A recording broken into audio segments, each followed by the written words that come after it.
I just as a whole, I do think that the Eagles have suffered mightily from injuries. You hit on that a little bit. You look at their offensive line; they're missing 3 guys who started for them at some point, whether they're week 1 starters or once I believe it was Andre Dillard got hurt, who was the starting left tackle. They moved Jason Peters, who came out of retirement, to play left guard for them because their guard got hurt. Then he moves the left tackle; he gets hurt. So they definitely have, dealt with some adversity in their front. And then obviously from the receiver standpoint, once again, still been banged up. Decimated. Look at the amount of guys they have injured, whether they're on IR, short-term, long-term, either way, you still have multiple guys up there. And then defensively, outside of their front 7, their secondary, once again, is still dealing with injuries. 2 of your starting 4 secondary players right now have been injured at some point throughout the season, missing games and things like that. I think that's their biggest issue. But more so than anything with this Eagles team, they're turning the ball over too much. They're leading the league in turnovers right now. They have 9 giveaways. If you have a team that is dealing with injuries, if you have a team that isn't the most talented, you can't beat yourself. That was the difference when you looked at the Steelers last year. Even though we would turn the ball over, it was like we had that streak going, at least 1 turnover a game. It was still kind of offset because we were winning the turnover battle in terms of our defense creating more turnovers. They're not being able to do either or. They're not winning the turnover battle in terms of creating them, and they're not protecting the ball. That's the biggest thing that stands out to me. I think right now Carson Wentz is trying to do a little bit too much. I know the interception he had in the first quarter against the Niners, I'm looking at him in the pocket. I'm just like, well, you're spinning around for no reason, and then you just throw up some duck trying to just get the ball. It's just not looking good. Like I said, it looks like he's pressing too hard, trying to do too much instead of just letting the game come to him like it typically does. So to me, I think that's my biggest thing with Philly right now. Yeah, they're completely decimated. I guess with like Wentz, what's interesting to me is it kind of goes back to the Texans with Deshaun Watson against us. He's able to move, man. He's able to extend the play and everything. So I think for us, it's going to be a similar game plan. You're just going to have to be able to wrap him up because he doesn't have the receivers. Although they're saying Deshaun Jackson and Alshon Jeffrey have been practicing in a limited form. I don't know if I'd say. Well, Deshaun, him dealing with the hamstring, I don't trust that at all, especially with a guy like him because he is a speed player. It's not like, well, Alshon is a bigger body, more possession style. With Deshaun, he's good because of how quick he is, how fast he runs.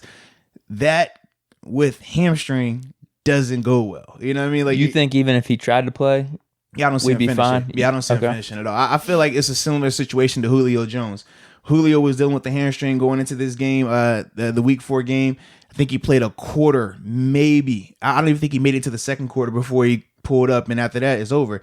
When you're talking about hamstring injuries, man, it kills you if you're a speed guy because you can't hit that next gear to make you fast without having to strain that hamstring a little bit. And if it's not 100%, then it's just going to pull. And if he's going into the game already dealing with the hamstring that was lingering from the week prior, it's not going to be able to put him in the best situation. Even when you watch him on tape, you can just see like, he's not laboring, but you could tell he's conscious of it. And I feel like when you have guys that have dealt with hamstrings multiple times, it never fully heals back.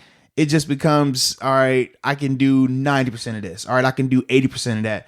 And up until you eventually just pull it again and completely tear it and have to get surgery and things like that. But that's what I'm saying when I look at Deshaun. And that's why I'm not really concerned about him in that vein compared to like with the Texans where we said, man, they had good receivers, just not great receivers. I think with the Eagles, it's the whole offense as a whole. Right, I'd say it's a similar formula. Like Wentz is going to have to be trying to make plays on his own, but then they have less weapons overall. And I think Wentz is a little bit worse than Watson as well. So I feel good. I feel good about it. Well, I mean, you always feel good about it. Yeah.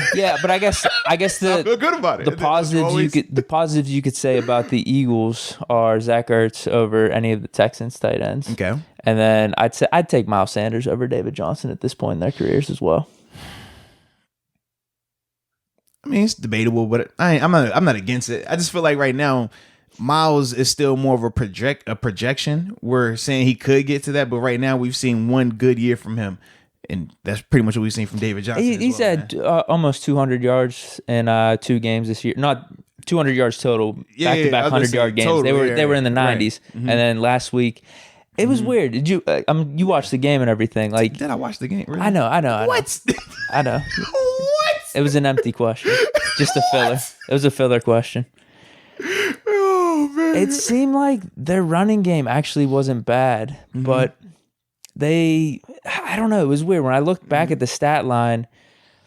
What was it, 13 for a little over 40 yards for Miles Sanders? I was like, I thought it looked like he did a little bit better. He did have 2 catches for 30 yards. I mean, if you look at the numbers a lot to you. Miles Sanders, it says, you know what his average per carry is on the year?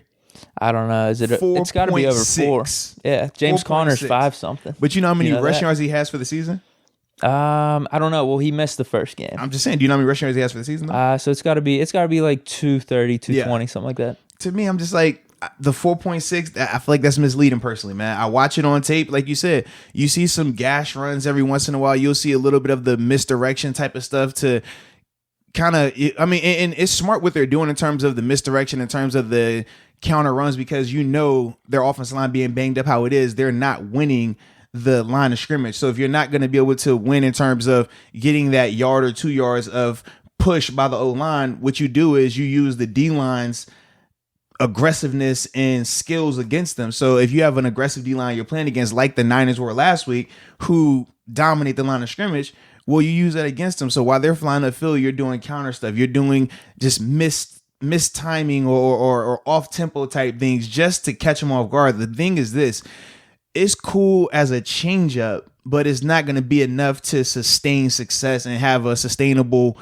good, productive day on the ground. I think that's the biggest issue with especially not against us. I'm like saying all that. David Johnson really didn't do too much against us. I'm really not feeling that Miles Sanders will either. No matter like where you rank him in terms of running backs or how good you think he is, I just think our defensive line's that good and our front seven's that good. So that's what I mean. I just don't. There's not much to worry about with their offense, I think, because whenever you look at Ertz. All right. I feel like one of our safeties, we're going to be able to key in on him just because the Eagles don't have weapons on the outside at receiver. I think we could leave Hayden and Nelson to single up those guys, and maybe we could focus more attention on Ertz. So then outside of that, what do they have left, really? It's Carson Wentz just trying to make plays in the backfield and extend plays. Absolutely. And that's what we've seen from them. And ultimately, that's why their record is what it is right now.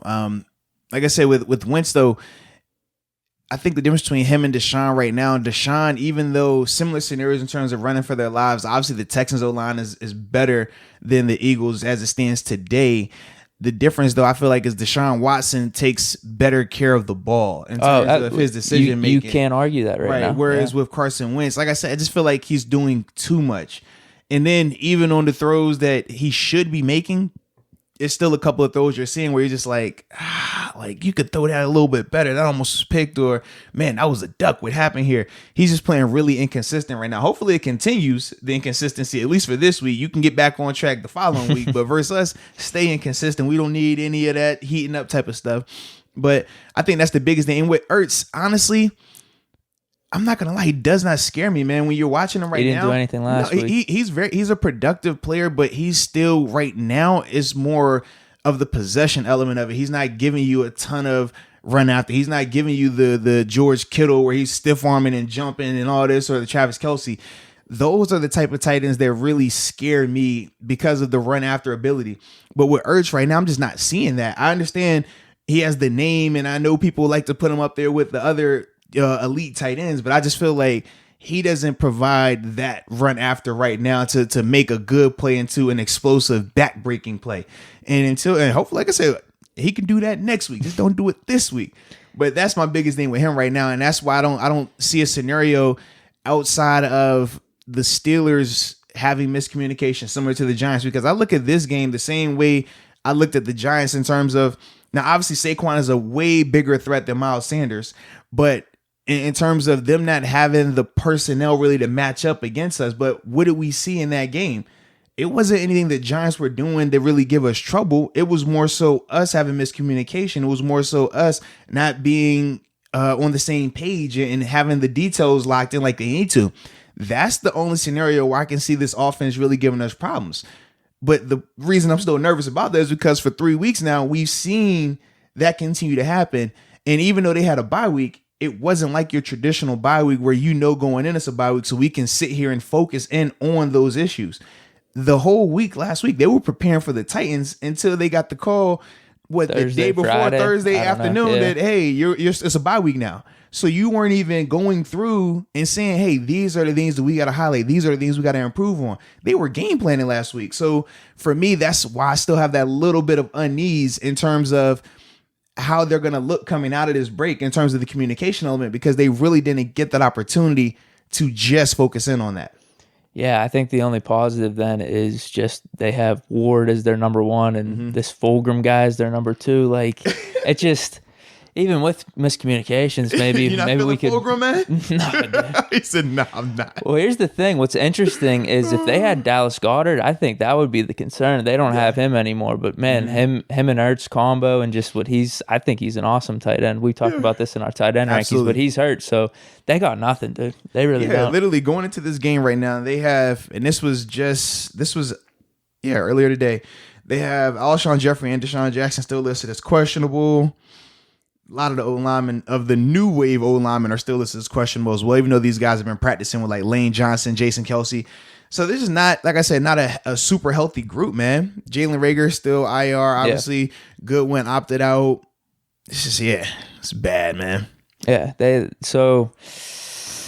I don't know. I just what do you think on Jalen Hurts though, man? He's been getting some spin. I don't want to be acting like a homer or anything, but I just don't really have too much concern. Don't act like you don't act like one. I think objectively, though, everyone could say there shouldn't be too much concern for the Eagles' offense versus our defense.